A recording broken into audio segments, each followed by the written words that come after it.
Да, аз това изчаквах да свършите как е събрана групата. Трудно ли е? Лесно ли е да се издържа човек като музикант в България?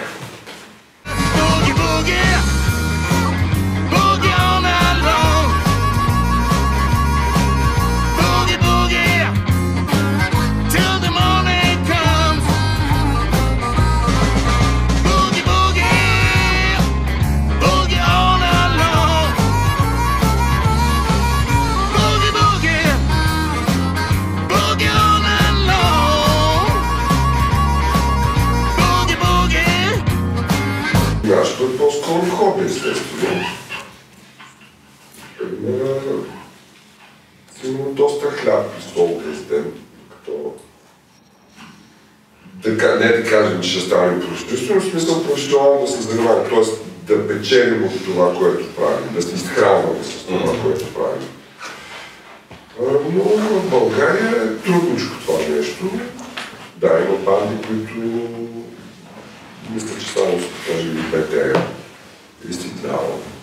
Аз не знам, които гледива много естествено. Това са имена, които е ясна работата. БТ ви казват така от по-младите. Те сте вече 20 години, но да. От по-съвременните групи така. Д2 също. Д2 може би само и Покълев така, но... Аз мисля, че има една тук... Но повечето общо взето да работят и нещо друго. Трябва да има нещо. Да. Което е тъжно. Има Запад. Той е на Запад. Нека да не си мислим, че на Запад като отидеш, бум, милионите... Просто на Запад е урегулирано всичко. Там се спазват закони. Знаеш си, отиваш на концерт, имаш 20 000 човека, билети струва толкова и ти знаеш, че от тия, да кажем, ако струва $1 билет, от тия 20 000 ти получаваш примерно 15. Тия 5000 останалите отиват в менеджери, продуценти, авторски прави, имат си там неща, по които си съчиняват някакви найми на апаратури, родита, всичко това нещо, нали? Там хората си знаят. Една песен, когато се излъчи по радиото, хората знаят, че ако от тази песен сте излъчени 3 минути, да речем, Томас Костранов, един наш виден пловдивски радиожурналист, който е работил в BBC също, той го разкаже това нещо на времето, не знае какво е това авторско право, за какво става въпрос. Той казваше така, значи отивам в BBC, подготвям си предаването и си правя един списък с песни, да речем, примерно Битъл ще пусна 2 минути, Троник Стон ще пусна минута и 30 секунди, от Чак Бери ще пусна 30 секунди. Прави си един опис на песни, по коя песен колко ще пусна. Този списък директно отива в счетоводството и оттам счетоводителите по направление към музикалните компании, които представляват тези изпълнители, си правят, изключителят авторските права. Това в България също влезнаха такива закони, но тук малко по-трудно се случват нещата. Знам за Дания, че автоматично държа още песните, като върви по радиото, автоматично се изчислява. На Запад, дори когато сте свили в клуб и се изпълняват чужди песни, също така собственика на клуба, не музикантите, отчита към дадената агенция за авторски права някакви пари, които отидат към автора на тази песен. Ако може да добавя нещо, нека да не забравяме случая с Пол Маккартни, който в края на 80-те години до 2018 година нямаше авторските права за собствената си. Майкъл Джаксън му изкупува всичките авторски права. След това Sony Music краде авторските права от Майкъл Джаксън. И след много съдебни спорове, 2018 година Пол Маккартни вече може да свири собствената си музика. Тоест да не плаща, за да свири собствената си музика.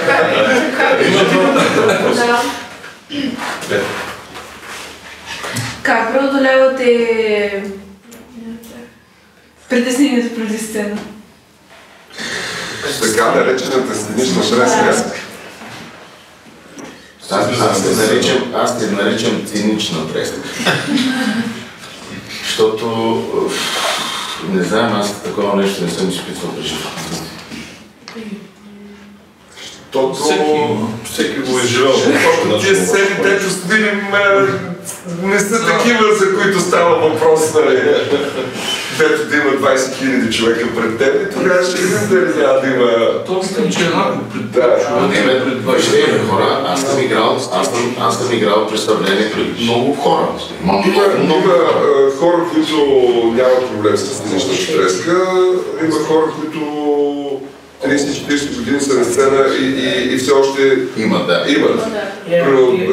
Скоро четах книгата за Black Sabbath, този Осборн има тия проблеми. Постоянно казва, аз не знам, не знам на сцената, не знам какво ще се случи. Дали ще станат нещата, няма ли да станат? Аз не видя от колко време пее, да кажем, е на сцени, на фестове, да работи с един от най-големите музиканти в света. Той е самия, какво да говорим за нас? Ама то никакво да не си неща. Треска толкова такова. Имаш треска, да нямаш треска. Не, просто ще почваш да свириш.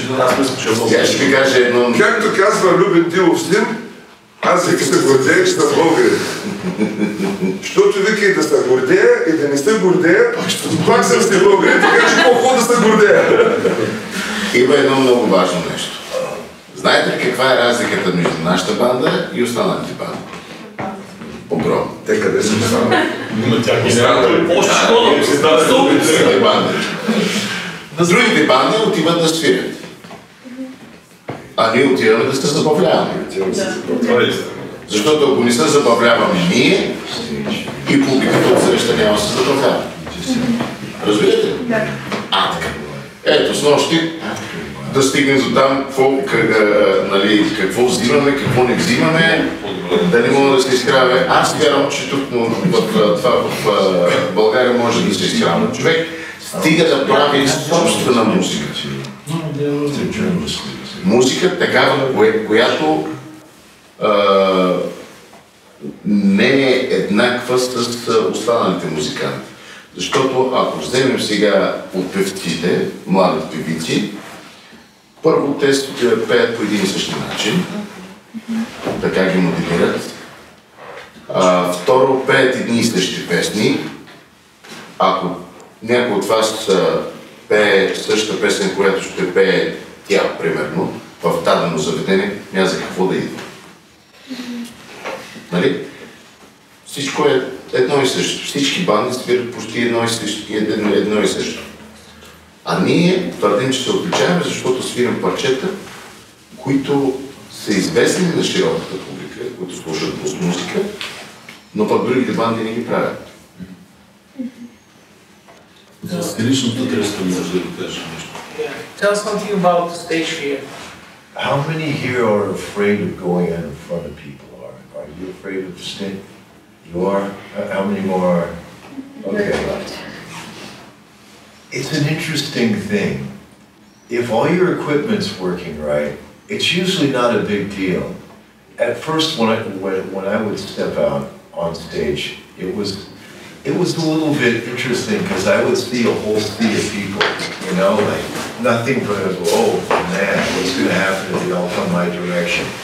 Like if I make a mistake or something like that. After a while, you just don't care if you make a mistake. You do the best you can do. And you just kind of like, you imagine the audience maybe wearing their underwear or something, I don't know. You do something to distract yourself from them. And after a while, it's not a big deal. You just, part of the thing is, you've got lights in your face. You can't even see the first row in the first row half the time. And the only time I get a little paranoid is when they shine that light over the people. You're like, uh-oh. But you don't really see anything from that point. You really don't. Most of the time. And as long as you're on point and you're playing and your equipment's working well. I remember one time where I had equipment, you know, and it stopped working, you know, right in the middle of, you're clicking on things and the road crew guys are running around trying to plug stuff in and make it work. It ends up working and everything's fine. You're paranoid for a couple seconds, but once that rush It's really strange. It's once you feel the vibration of a huge stage, once you feel those, you know, those ones that have the big, they're way like 2-3 stories high. Once the stage starts shaking, the drummer comes out, things start moving around, you get more comfortable. You're not, once all that music hits the crowd, the first chord you play, at that point you're okay. Right before then, you're worried more about your gear. Does that explain things a little bit better? We've been there. Not working yet. Yeah, it happens to all of us. Absolutely. Absolutely. If I can help with that, yeah. Понякога музиканта се забравя, особено се забравя текста. Много приятно. Аз съм имал такива моменти. Един момент главата блокира и текста го няма. Бяга, бяло петно. Той при нас е така. И какво правя? Винаги човек трябва да намира да направи нещо. Или с ла-ла-ла, или с... Аз поне ще измислям мой текст. И ще слагам мой текст. И ще става... Но въпросът е... Говорим се за забравяне на текстове, не? Искам да кажа за личната текста и аз, защото при мен изживяването беше много интересно. 2000-та година имаше кариоке на центъра на Пловдив и беше бирфест. 1500 души и един мой приятел трябва ми бе вокал. И аз казвам, аз не мога да пея. Качвай се на сцената. И се качих на сцената и фана микрофона. Точно така. Ще бъдеш, И когато сте така и... Аз не е нарочно, и спяхме песента и... Много хубаво пееш, бе! Така ли? И точно от средата на първата песен, когато изпяхме, вече от тогава, от този момент, сцената е моят втори дом. Все едно ще се влизам в... Възприемам като моя хол. И всичките ми приятели са там, отпред. Публиката. И аз така възприемам всичко около на сцената, което се случва. Моите приятели на сцената и тези през сцената. И се опитам да комуникирам с тези хора и да им покажа, да им представя това, което съм направил аз с труда си в музиката, нали? И винаги се отплаща като енергия, която получавам публиката. Неописуемо. Наистина, това усещане за изкуство, нали, за забавление е в една голяма смесица от един сюрреален микс. Сюрреалистичен микс. Уникално е. Имаме група хаштаг, тя е ученическа, другата стълбка на 15 прави една година. И като излизаме да свирим, аз излизах от начало с тях и аз поскачах метър нагоре. Аз е кеф. Докато ми се чуя програмата. Какво бихте посъветвали музикантите на хаштаг?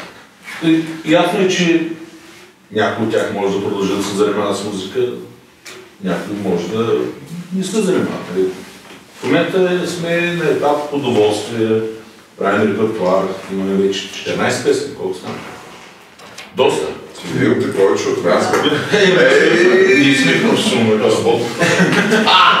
Вземете се съпорт да ви отваряме концертите. Това е добра идея, защото първото ни клубно участие беше в Мело и го направихме заедно с една друга банка. И събирахме пари за образователен концерт, който се стои на 6 марта. Но, както е, това са други неща, имаме и клубно участие. И 2 частни партии. Професионалистите вече.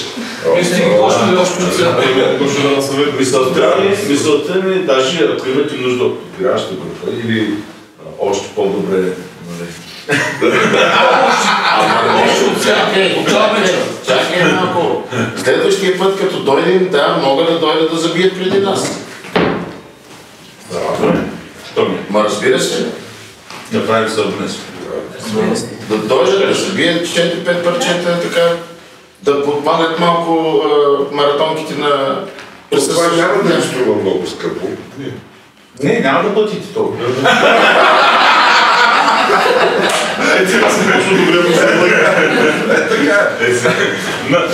Да се върнем към началото. Какво бихте ги посъветвали? Те са 7, 8 и 9. Да. Първо бих ги посъветвал да учат.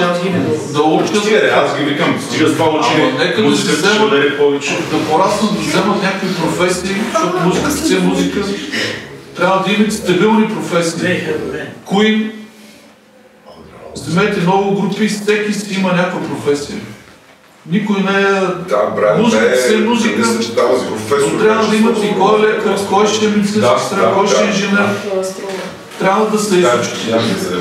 Той е машинен инженер. Трябва да има някаква професия. Вземете си някаква професия, музиката си е музика. Че ще вземете и хубави професии, ще се изучите, музиката си е музика. Много познати. Така е. Особено в България трябва да имате стабилни професии. И дори и назад. Освен ако нямате някакво дека на лози да правите.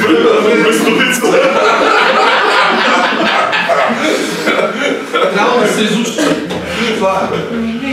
Да, много е важно. Наистина, хубаво е да си имате поне от обща култура, това, което учите, да знаете за какво става въпрос, защото живота е много сложен вече. Да не се изказвам като най-вероятно вашите родители така говорят. Аз също съм родител. Хубаво е да си имате, както казва Слави, някаква професия, но е хубаво да се занимавате с музика, дали професионално или за удоволствие, защото музиката е много тава. Тя е вид изкуство, дали не кажа само музика, да речем дали иска с рисуване или такива неща, това е готово. Изведнъж стане някакъв мъдър, такъв. Трябва да има изкуство в живота. Това дава смисъл на този живот, но парите са необходимост също така. Вижте, най-хубавото нещо, което може да се случи на вас, на всеки един от нас, е да се вадите хляба с това, което обичате. Да. За жалост, малко хора могат да се похвалят с такова нещо. Да работят това, което наистина им е страст. Аз съм смъкар, не по образование, по случайност. Дълги години. Когато започнах да свира и излезах на сцена, вече на около 40 и няколко години, разбрах, че това е което съм искал да правя цял живот. Дали така ще се случи, че някога да мога да се схвана от това нещо, не знам. Но имате ли някаква страст, владите всички усилия и в нея, не само в нея, и в нея, защото това е вярно, което казва Слави, човек трябва да има от нещо. Обаче, това, което е страст, това, което чувствате, че ви е призвание, хвърляте с главата напред в него, защото нищо не носи по-голямо удоволствие от това. Да, напред и нагоре. Както казват хората, най-готово е, когато хобито ти стане професия. Да, но те са деца сега. При тях всичко е учение. На тяхните години някои хора вече сте изпонаписали с ума. Абсолютно. Айде срещам се за един Моцарт. Нека. На 10, на 4. Едното, нека си върви с другото. На 4 на 6 години мисля, че... Когато беше... За Моцарт се е негова работа. То се е негова работа. Okay, check it. I can help. I think if it comes to...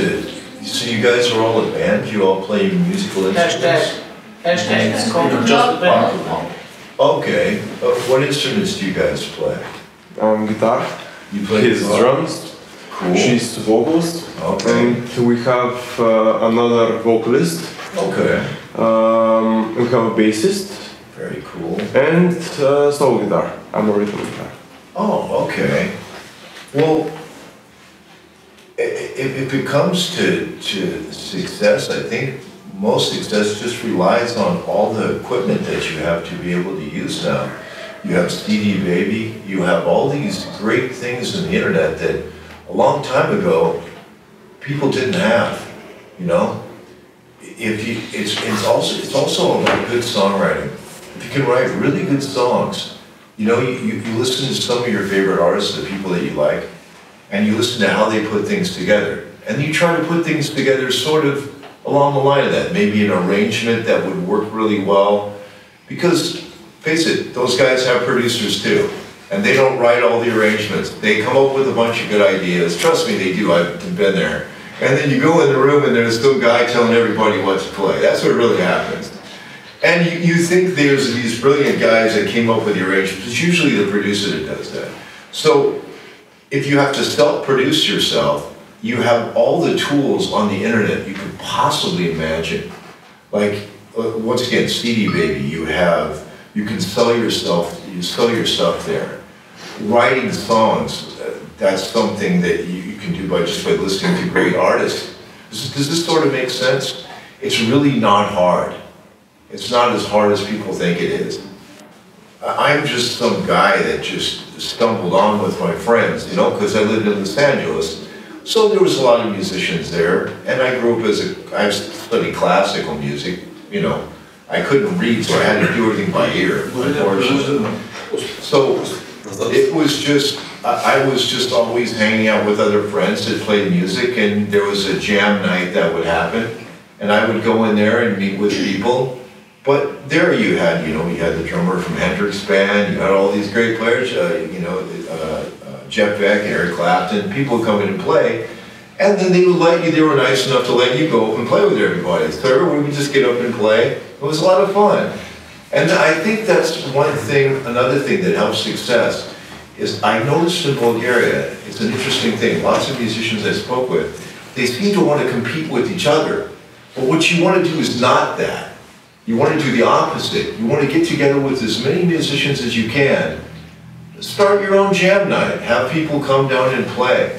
You meet a lot more people that way. Does this sort of make sense? And you can spread out better. Did I say everything clearly, or? Yep. If that helps. You know? Yeah, I want to add something to that, because it's also important to know music theory, right? Yeah, oh yeah, I can. And to show other musicians how to play things. Yeah, that's something I have a hard time doing. He's right, because I have to do all by ear. The guitar player from the Rolling Stones showed you things, right? Yes, a lot of people show me great stuff. The famous musicians, you told me that show you things. Yes, sure. I even auditioned for Ron Wood from the Stones. I went over to his house when I was a kid, you know, went into his house, sat there and played for a while. Everyone's really nice people. It's not, they made it the same hard way. In fact, they used to share each other's clothing in England, because they couldn't even afford clothing, so they would wear each other's clothing. One of them told me. So yeah. So same way all across the board. Това работата в екип в България е малко по-особено. И това е, което той разказва, аз не знам как ще стане тук. Не, че не става, нали? Не, че не става, но е много по-рядко. Там това, което не точно това казахме, че Марина точно това посочи, да го запомнят много добре, че музиката се прави с хора. Аз искам да го посъветвам нещо.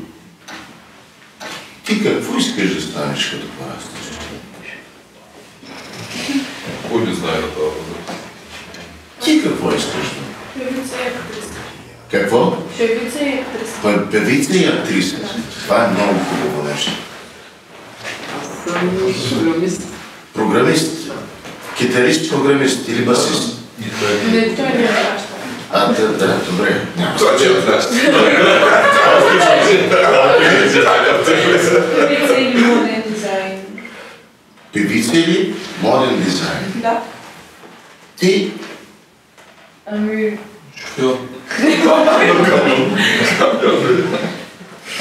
От доста време вече си мисля да следвам право и за адвокат. Браво!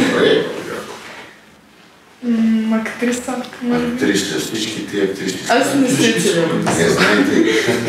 Аз към доктор да стана. Доктор? Това е хубаво. Оператора? И аз програмист и ще изтвиря за забавление. Слушайте много внимателно. От малък исках да стана актьор и музикант. За тези, които искат да станат актриси.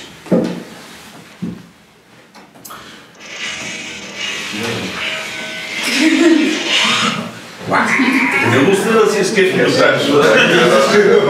Така, когато започнем да уча актьорско майсторство, моите родители ми казваха така, че хвани се нещо, ето сестра ти хванал пътя, брат ти е хванал пътя, а ти с някакви неща тук се...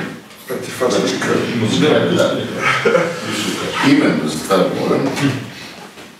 Обаче аз бях много инат, защото това, когато следваш мечтата си, трябва да я изследваш. Имаше едно изказване, не знам кога, половиния път прекъсването на мечтата след половиния път и прекъсване е извърган половиният си успех. Защото нещата не стават така, защото всеки иска да седне готов на трона и да валят отгоре букети, амарети, имаше едно нещо, което е много грубо, младото поколение, което израства. Първото нещо, което ги питат през надпис. За какво искате да станете актьор? И те казват, защото искам да станем известни. Не искате да станете известни, а искате да станете актьори и певици. Затова сте работили. На колко казахте, че сте? 12. Сега ви е момента да пишете текст, независимо какъв е, имате прекрасен учител, с него може да се съветвате. Сега ви е времето. Когато станете, като кажете, ще станем на 18, на 19, 20, там кажете, сега ви е времето. Сега се прави музика. А не да станете като нас на дърти години, тогава да правим музика, нали? За всеки път е различен, Анди. Не може да очакваш, нали? Всяка съдба е различна. Аз на мен са ми казвали, че никога няма да се занимавам с музика. Така, но в сегашното положение...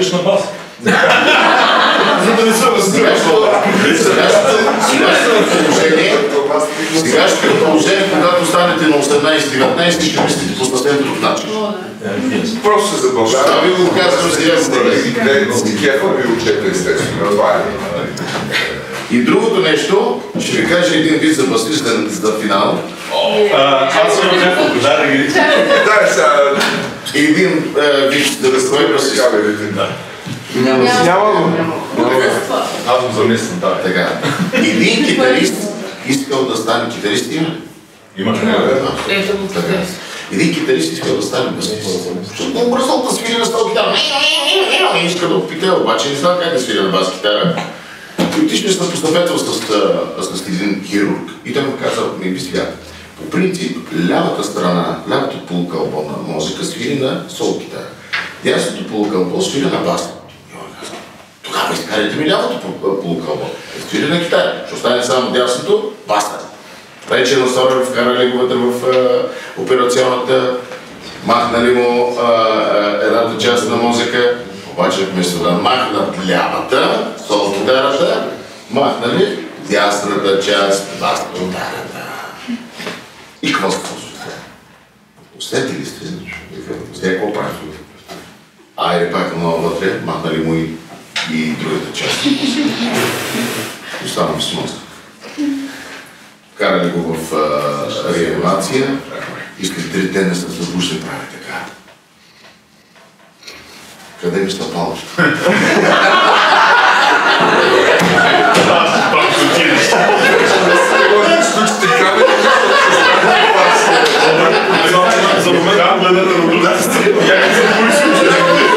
И само един много кратък вид и аз се спомням.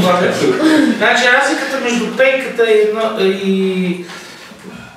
и музиканта е това, че пейката може да издържа цяло семейство. Това е гадно.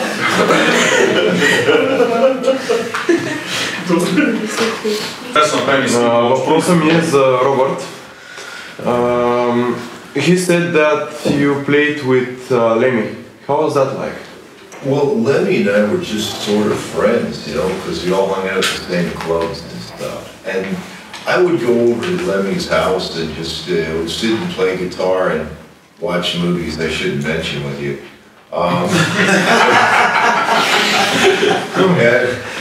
And Lemmy told me that he wrote most of the songs for Ozzy, for instance. Like he wrote most of the words for Ozzy and things like that.